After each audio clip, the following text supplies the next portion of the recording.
Alright, no, last episode was a bit, short. I'm not gonna lie, last week it was pretty distracting outside, there's a lot going on, but, we're back in the studio, we're gonna crank out another banger episode, and this time, I promise, it'll be 100%. Yo, Wacky Deli! What up, dog? My literal dog, that is. I appreciate you having me on your channel, but I hope you don't mind if I make myself at home. Hey babes, I'm Brad the Monkey from the ToonCrate channel, and Wacky Deli must really be scraping the bottom of the barrel to have me for a guest, because, I don't know a thing about Canada. But I do know a little something about animation. You see, I used to review cartoons all the time, and lately I've been working on my own cartoon for the past few months. So, naturally, I've been looking for all sorts of indie animators out there, working on similar stuff to get inspired by.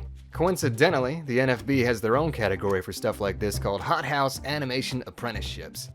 It's a program where newbie animators are paid to learn and create something of their own to show off to the world and jumpstart their animation careers. As a kid, I would have killed for an opportunity like that, but as a grown monkey, I can at least appreciate the stuff that comes out of such a program. More importantly, I love picking apart what kinds of techniques and influences played a part in each animator's process. You see, since independent animators aren't beholden to executive standards or commercial requirements, their only true limit is what they want to make and what equipment they have access to. Thus, their work often becomes a product of its time. First up to bat, two 1-minute shorts titled Aqua Snazz and Margins. Two very different shorts, yes, but their influences and limits make them time capsules in and of themselves, because this was the era of an art style that some refer to as Y2K. People have been using this as a catch-all term to describe the art and animation and media that came about during the late 90s and early 2000s, but since everybody has a different definition for what that means, I'm just going to describe it from my perspective. To me, the Y2K style began when technology started moving so fast that animation struggled to keep up. Before and after the year 2000, there was this explosion of new software and tools that opened up infinite possibilities. But it was all so new that most people didn't have the knowledge or resources to take full advantage of it. However, with that lack of structure comes experimentation. Mixed media and maximalism became the name of the game. Creatives were enamored with their newfound ability to combine live action, 2D, and 3D tools to create unique styles that were never possible before. The future seemed to hold infinite opportunity, and this feeling was reflected in a weird cultural fixation on blue skies and distant stars and metallic reflective surfaces, and it infected everything. TV, movies, music, video games, no matter what kind of media you consumed, the Y2K style would be there to greet you. And since these two shorts were created around this time, they wear those influences on their sleeves. But don't just take my word for it, let me show you what I mean. Aqua Snazz was brought to us by Jacob Bombing in 2003, right in the midst of that Y2K period, and you can feel it both before and during the short's 1-minute runtime. The NFB logo eerily rotates into view with dark, reflective 3D effects. The Hothouse logo snaps in with this edgy mixed media material over top of calm water reflecting a blue sky.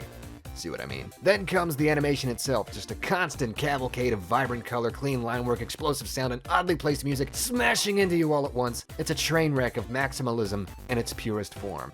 And we can still see a method in all this madness. Shapes maintain their volume even as they squash and stretch, so the timing of their movements tells us something about their weight. This pink cat right here is a primary example. Note how its tiny body darts around and spazzes out while its oversized head slowly lags behind in relation.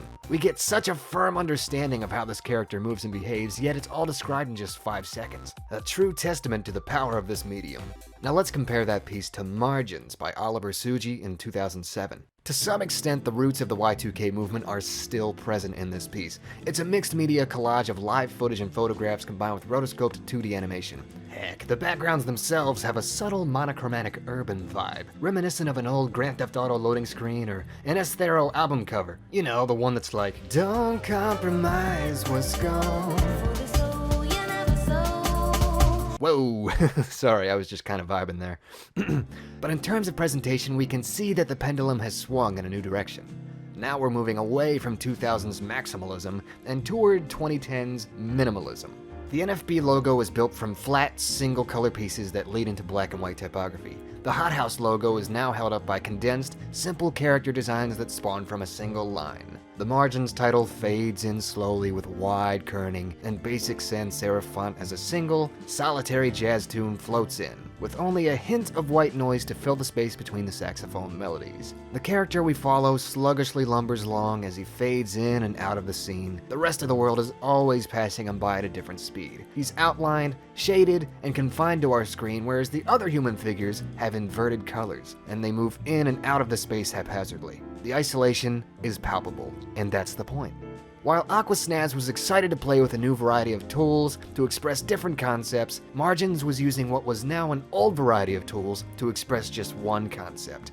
Each stands alone as a single piece, but when treated as companions, they bookmark where their creators and their art were in relation to the rest of the industry. Thus, the differences between the two are reverberations of industry-wide changes, and unwittingly paint a much larger, much more magnificent picture in just 2 minutes overall.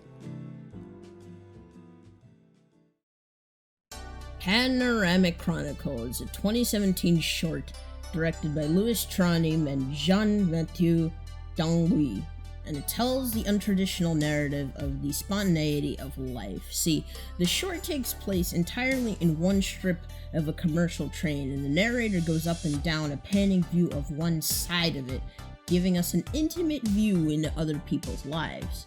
It's a peek behind the curtain, exemplifying how much of people's lives can be traced through just one action and one moment in time.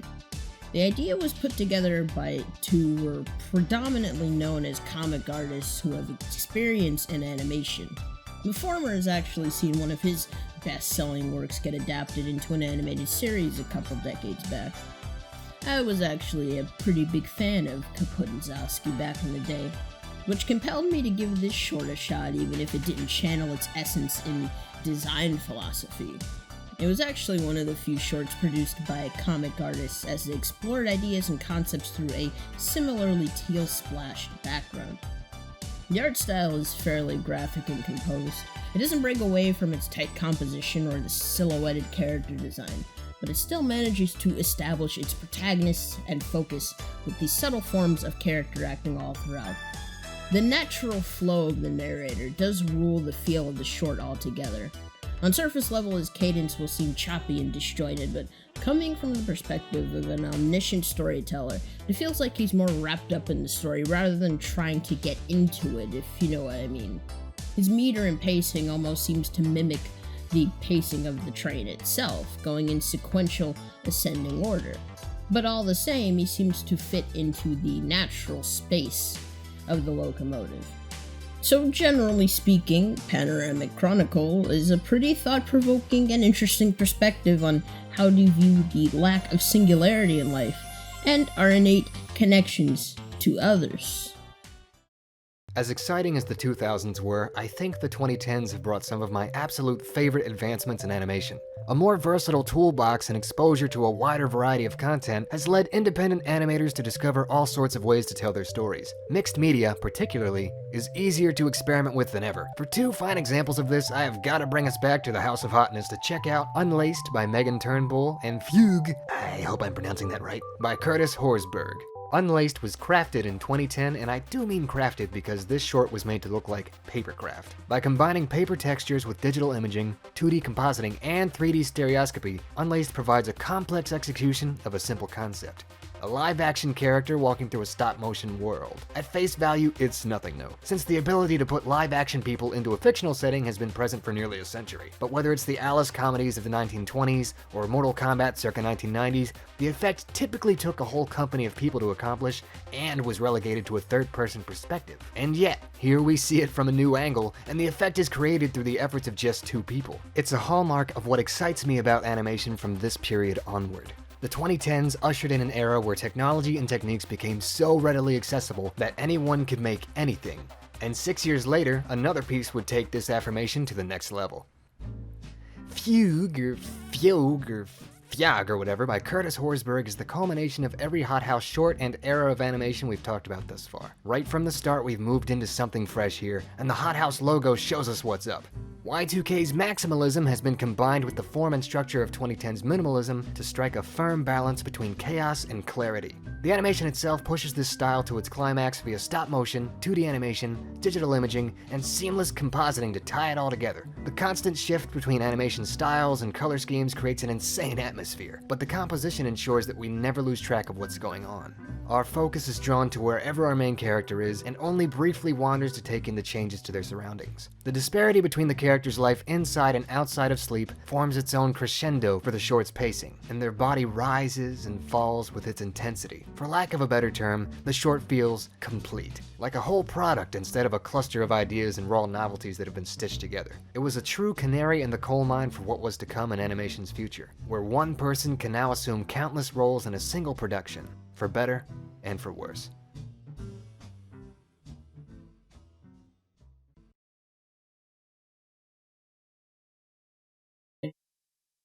Shaman is a 2017 short from Echo and Noche, retelling the story of a polar bear turned to stone by the aforementioned Shaman. It was born out of the then newest iteration of the Get Animated anthology series, one that was themed primarily around indigenous cultures. This one in particular was made by an indigenous artist based on an indigenous story with the help of others in the field, squarely aiming to bridge the two worlds to tell an oral story in a new and exciting way. It's not really my place to determine how authentic this retelling was, but I will say that I appreciated how they went about producing it. Having and helping folks of their own cultures get to tell their own stories with little interference is a capital way to go about increasing representation in this space. Watching the film being made, I can tell that there was a lot of love and passion poured into it on all sides. There's a little featurette that takes a peek behind the curtain that really illuminated how down-to-earth this whole piece was. I wasn't really expecting a multi-award winning master of the medium to talk about the inspirations behind the film or anything, but hearing the artist talk about her experiences working on the short as well as portraying her own culture within was fascinating. It's part of the wider Canadian experience, or at least the idealized one, right? Being able to host many perspectives and viewpoints from within and allowing them to claim their space without diluting what the country is as a whole. And when I say it's told in a new or exciting way, I don't just do it to describe this short with flourish. It's most likely does pay high regard to the original story.